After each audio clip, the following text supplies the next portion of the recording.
In December 1994, Long Branch, New Jersey police walked into an apartment and saw a terrible scene. A woman's body was found and her two young children were found safe nearby. Another crime would happen 6 months later. The two cases, connected by family ties, would haunt the Long Branch community for decades. Ana Mejia was born around 1969. She had a close bond with her family, especially her sister Dolores Mejia, a relationship that stayed strong throughout her life. By her mid-20s, Ana was a caring mother to two young children aged 1 and 3. She lived in a simple apartment on Prospect Street in Long Branch, New Jersey, where she balanced taking care of her children with the responsibilities of running her household. On December 8, 1994, 24-year-old Ana was found dead in the bedroom of her apartment. Her two young children, aged 1 and 3, were found inside the home unharmed. The police determined that she had been stabbed multiple times, and a white powdery substance was found on her face. This substance was later identified as baby formula. For Ana's loved ones, the violence was unimaginable, and the questions it raised gave little comfort. The crime was investigated, but even in its early stages, no clear suspect came up. The presence of her children, unharmed but witnesses to their mother's final moments, only made the tragedy worse. As the investigators worked to understand the reason, the case quickly became one of the most disturbing in Long Branch's history. Just 5 months later, on May 14, 1995, another heartbreaking blow hit the same family. Nicholas Connors, 51 years old, and the husband of Dolores, Ana's sister, was shot multiple times in the head. His wife found his body after coming home from her job at a nursing home in Freehold. The violence was quick and deadly, echoing the suddenness of Ana's case and leaving the family reeling from a second loss in less than a year. The two cases were quickly connected by the investigators. The link was clear. Ana was the sister of Nicholas's wife, and Nicholas had been Ana's brother-in-law. Police publicly said there might be a link between the cases, yet no names were released as possible suspects. As months turned to years, the cases grew cold, leaving nearly 22 years of uncertainty for a family who had already gone through the unimaginable twice. The long-awaited breakthrough came when the case was reopened in 2017 by a newly formed cold case squad. Years of unanswered questions finally began to give new leads. By January 2020, the police announced the arrest of 66-year-old Dolores Morgan, her 47-year-old son, Theodore Ted Connors, and 48-year-old Jose R. Carrero. Dolores being the sister of Ana and wife of Nicholas, and Ted being Nicholas's adoptive son. The investigators said that they had linked all three to the deadly cases of Ana and Nicholas. According to reports at the time, both Connors and Carrero had told several friends about the crimes. The turning point in the investigation was the discovery of a previously missed transcript from September 1995. This document captured a recorded conversation between Connors and a friend in which the subject of the crimes was discussed. In addition, late in 2019, some of the suspects' friends came forward with new statements to the police, further strengthening the case. In January 2020, a grand jury charged Morgan and Connors on 2 counts each of first-degree murder. The prosecutors claimed that the mother and son were main figures in planning the crimes, with Carrero helping in carrying it out.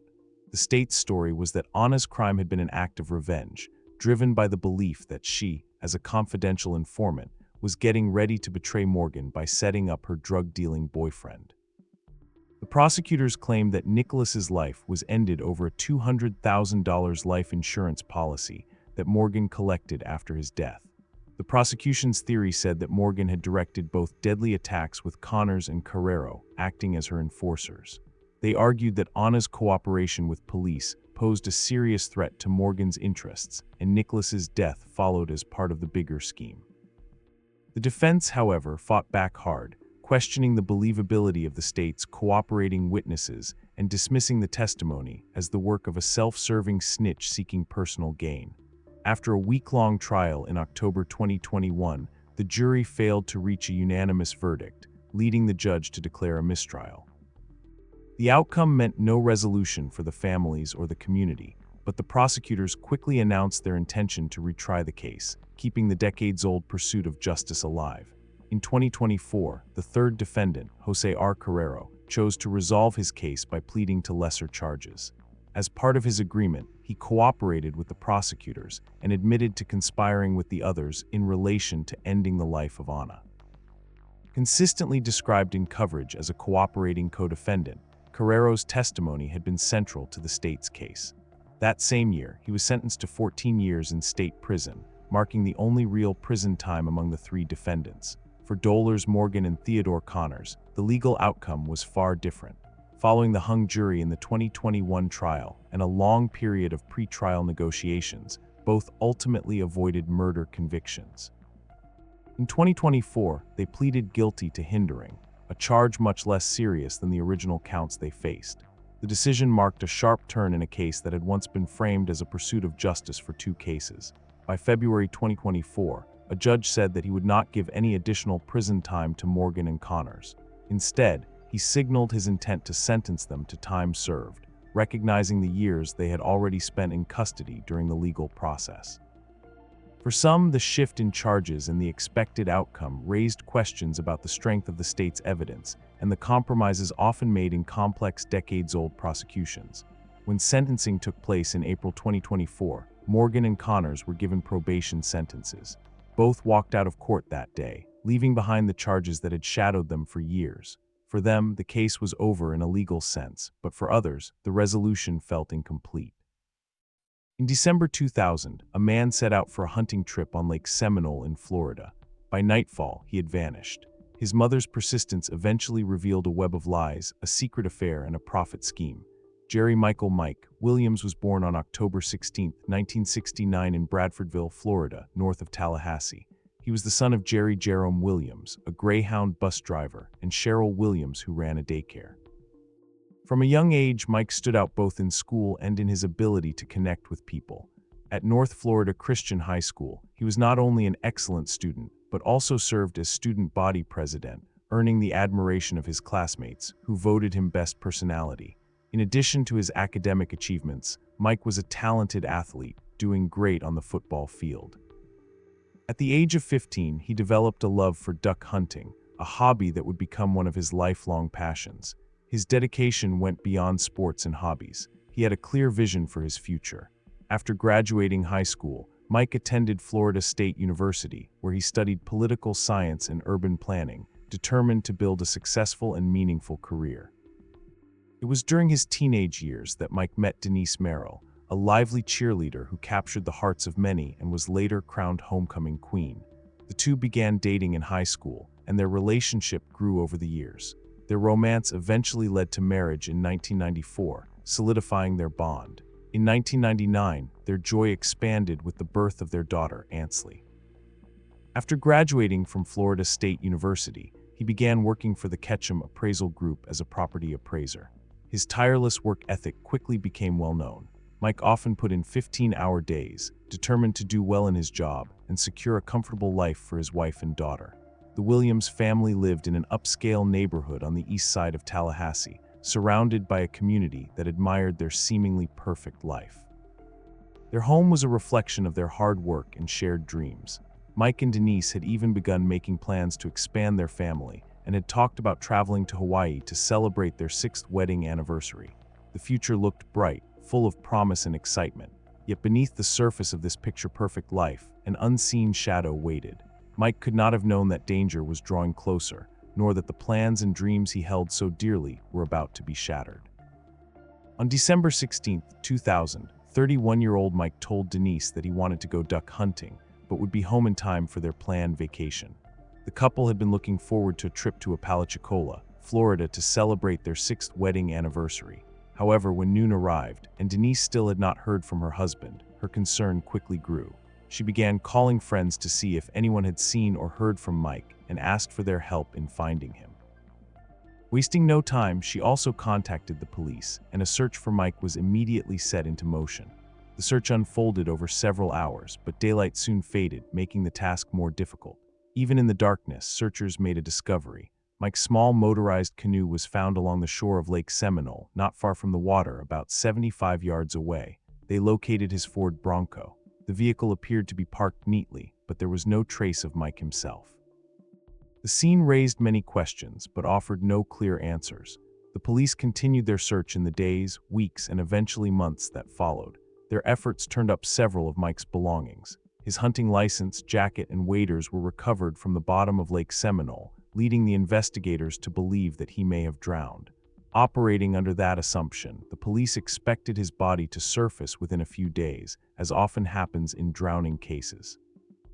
When days passed without a body being recovered, suspicion grew, but the investigators found an explanation they thought was believable. Lake Seminole was known to have a large alligator population, and the police theorized that it was possible Mike had been attacked and eaten by the animals. The lack of a body or additional evidence meant the case could go no further at that time, and it was officially classified as a missing person investigation. For years, the case remained stuck with no new leads or breakthroughs. Mike's absence weighed heavily on those who knew him, but the official investigation made little progress and eventually went cold. 6 months after Mike's disappearance, Denise asked Leon's circuit judge to have him declared legally dead.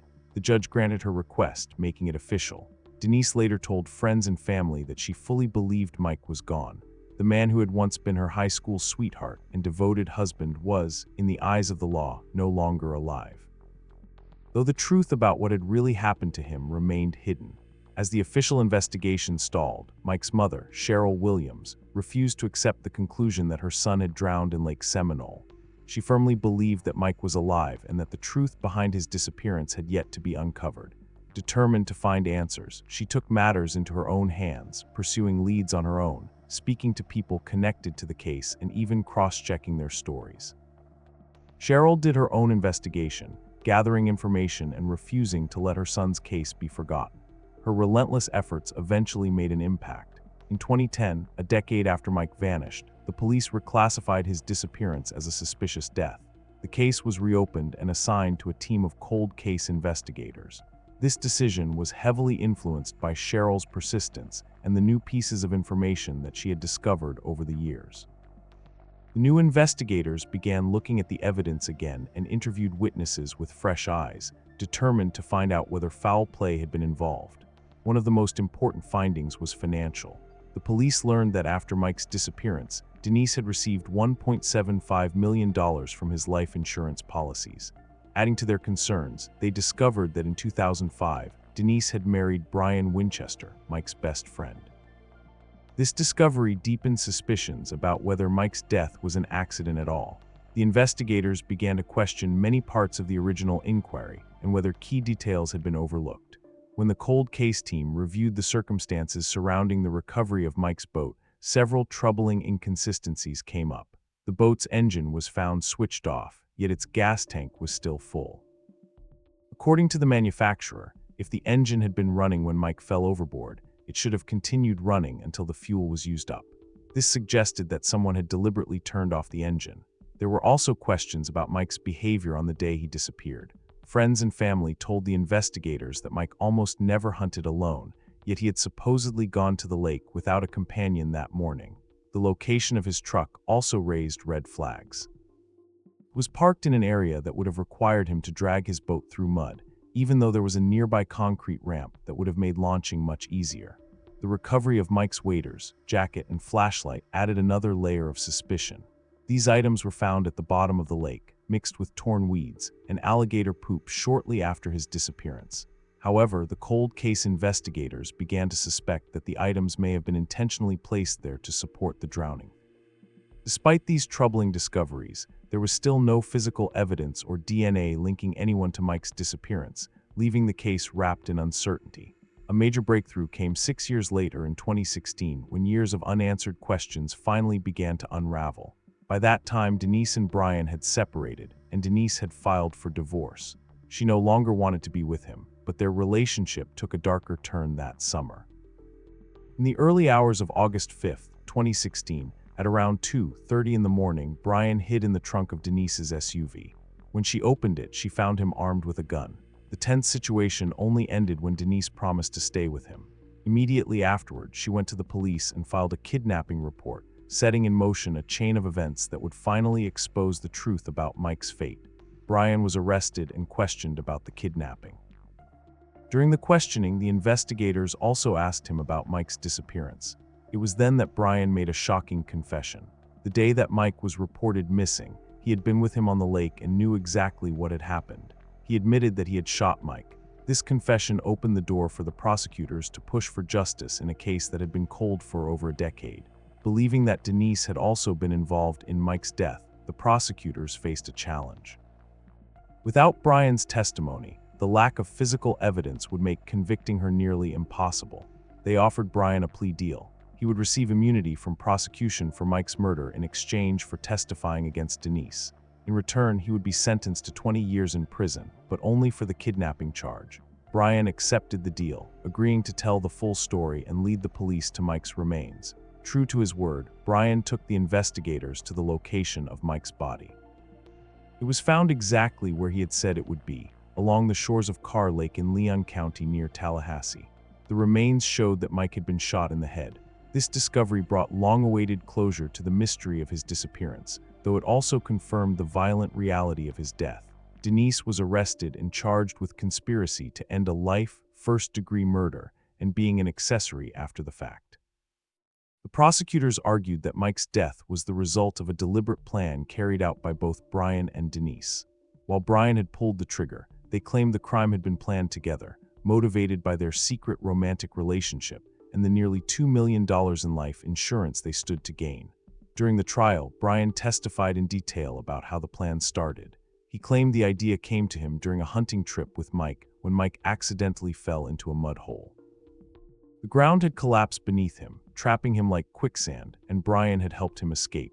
Later, he told Denise about the incident, saying that if he had not been there to help, Mike would likely have died and no one would have ever known what happened. According to the prosecutors, this conversation marked the beginning of a deadly conspiracy that would end with Mike's life being ended on Lake Seminole. Brian testified about his relationship with Denise, saying, "We were Bonnie and Clyde. We were partners in crime." Denise suggested staging a boating accident on the Gulf of Mexico, where they could throw both Mike and Brian's wife, Kathy Thomas, overboard. But Brian did not want to kill his children's mother. In December 2018, both Denise Williams and Brian Winchester were found guilty on all counts. 2 months later, in February 2019, Denise was sentenced to life in prison plus an additional 30 years. 5 months after Denise's sentencing, a legal arrangement shifted the financial outcome of the case. Mike and Denise's daughter, Ansley, was awarded all assets from her late father's estate, as well as the life insurance money that had originally gone to Denise. This transfer happened after Denise signed over the funds to avoid prosecution on 3 counts of insurance fraud. The agreement said that Ansley could not use any of the money to cover her mother's legal fees. If she violated this condition, she would be required to pay a $150,000 penalty to the state. After her conviction, Denise was sent to the Florida Women's Reception Center to begin serving her sentence. Her legal team, however, continued to challenge the outcome. In January 2020, Denise filed an appeal with the Florida First District Court of Appeal, arguing through her attorney that there was not enough evidence to prove that she had been involved in the actual commission of Mike's crime. The appeal brought a partial victory for Denise in November 2020.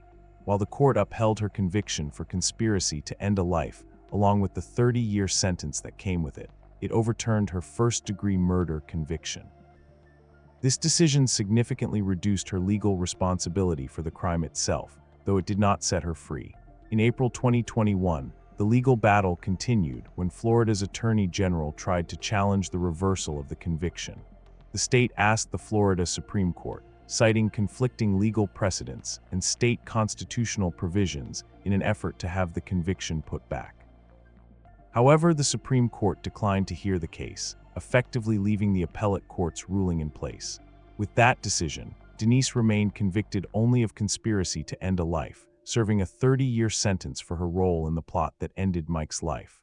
While the murder conviction had been set aside, the court's decision ensured that her part in the scheme and the betrayal of her husband remained a matter of legal record. The long and complicated case had finally reached its legal conclusion, though the emotional toll on all involved, particularly Mike's family, was immeasurable. Mike's mother said the following after the verdict: "When I go to bed at night and I try to go to sleep, I see Michael clinging to that stump in the lake and I hear him calling, 'Help, help.'" In October 1995, the burnt-out shell of a white Mazda van was discovered on the central coast of New South Wales in Australia. Another crime would take place, but a resolution would only take place decades later. Ronald Richard Penn was born in 1936. His family base was in Inverell, a town in northern New South Wales. However, Ronald often found himself on the move, traveling back and forth to Woy Woy on the central coast of New South Wales. Ronald was known as a big man both in physical size and in personality. He carried himself with a presence that made him stand out, and people around him recognized that he was not someone who could be easily intimidated. In 1995, Ronald became directly involved in a serious legal matter. He was due to give evidence in relation to an apprehended violence order. His role in this case was critical, as he stood as a key witness who could provide important testimony in a violent dispute. The significance of his expected appearance in court placed him in a position of responsibility that carried real weight. When 61-year-old Ronald failed to return home as expected, his family immediately grew concerned. His absence was unusual and troubling, and those closest to him could not ignore the sense that something was wrong. Their unease eventually led them to take formal action by filing a missing person report with the police. Once alerted, the police began their investigation into Ronald's disappearance.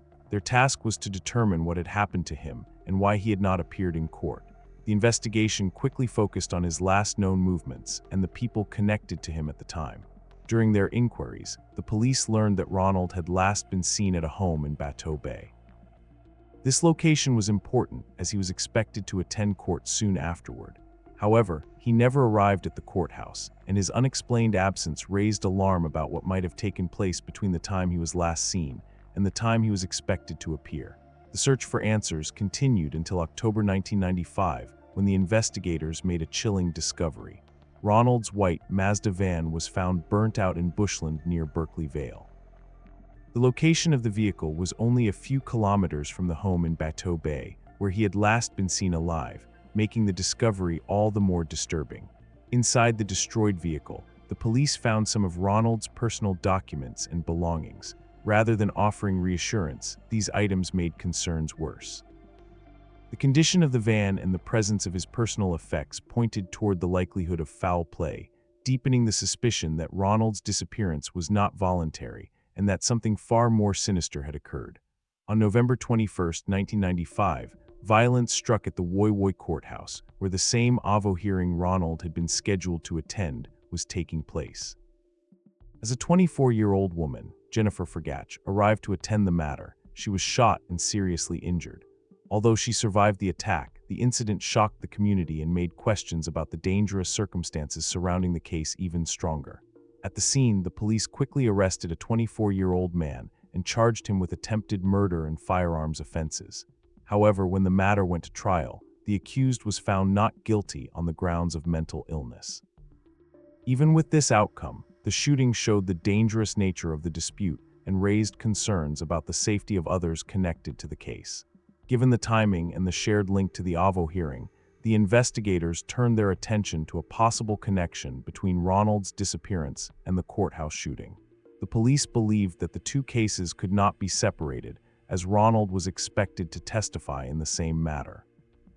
The working suspicion became that Ronald's life may have been ended deliberately to silence him and prevent his evidence from being heard. For years, the police dedicated resources to uncovering the truth. Strike Force Rankmore was established to focus solely on solving Ronald's disappearance. The investigators conducted many searches in the bushland around Bateau Bay and Berkeley Vale, areas already tied to his last known movements. Despite these efforts, Ronald's body was never located, leaving the case unresolved and his family without answers. In May 2014, nearly 2 decades after he vanished, the police acted on new information. Specialist search officers and a cadaver dog were sent to the Tuggerah Lakes area in the hope of finding Ronald's remains. The renewed search brought brief hope, but once again, no trace of him was discovered. The absence of physical evidence continued to weigh heavily on both the investigators and Ronald's loved ones. Then, in 2015, a breakthrough came when the police arrested Graham Thomas Sales. He was charged with ending the life of Ronald as well as the attempted murder relating to the Woy Woy courthouse shooting of Jennifer. Sales admitted to asking his younger brother, Ross Alfred Shane Sales, to end the life of Jennifer. Sales is already serving a 37-year jail term for the reign of terror he carried out against his domestic partners and others between 1988 and his arrest in 2015. 5 years later, in May 2020, Sales pleaded guilty to both cases by saying, Guilty, thank you." His admission closed the legal chapter of the cold case, but he never revealed where Ronald's body was hidden. This left the Penn family with only partial closure. Justice had been served in court, but the pain of not recovering his remains still lingers.